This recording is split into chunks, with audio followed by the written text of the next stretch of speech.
Ilkka Kuusisto, vieläkin saan lukea hakuteoksista, että harrastuksiksesi olet merkinnyt veneilyn ja jatsin. Joo, kaksi harrastusta, joita on hyvin vaikea yhdistää. Mutta mä aloin soittaa jatsia vuonna 1948 ja jatkoin sitä sitten vuoteen 1955 saakka, jolloin mä olin sitten ammatiltani kanttori, urkuri ja siihen aikaan oli aika vaikea yhdistää näitä kahta musiikin lajia.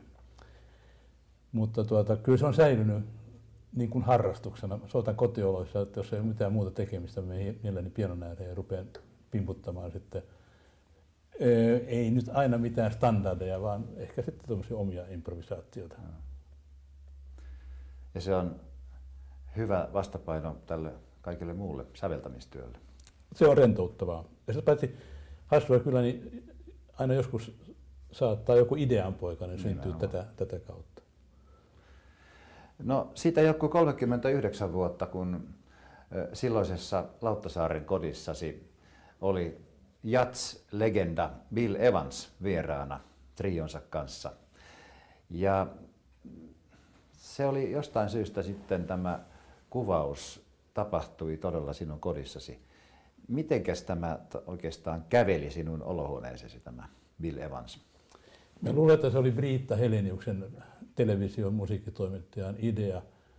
Hän tiesi, että meillä on riittävän suuri olohuone, siellä voi kamerat olla ja vähän vieraitakin. Ja sitä paitsi mulle tämä flyygeli oli silloin aika uusi. Mä olin ostanut sen vuonna 1964.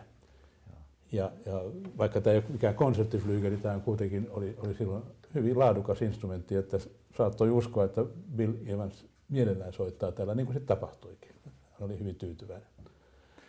Ja siitähän on ihan kirjallinen todistekin huomattu. No siitä on ottanut tähän nuottitelineen tämän levyn, jossa on Bill Evans at the Montreux Jazz Festival. Ja hän antoi mulle tämän levyn.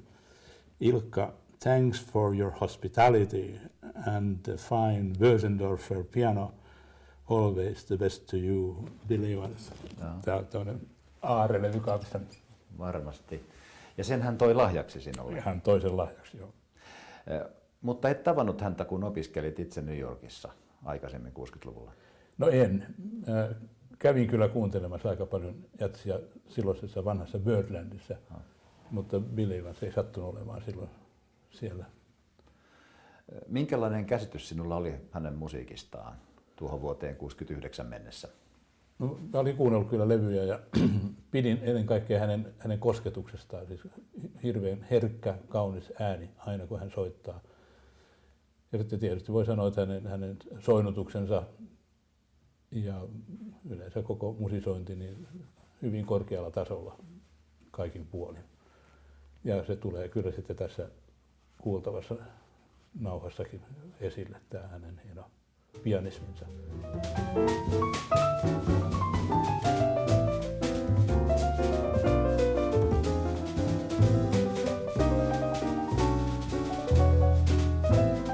Me puhuttiin vähän, että millä lailla hän harjoittelee. Hän sanoi, että oikeastaan hän ei harjoittele, että hän soittaa.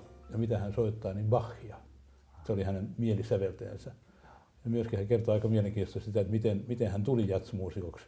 Koska tämä on aika yleinen niin kuin jazzmuusikoksi kehittymisen kannalta. Eli ruvetaan soittamaan bändissä, soitetaan siihen aikaan hyvin paljon tanssimusiikkina, käytettiin jatsia.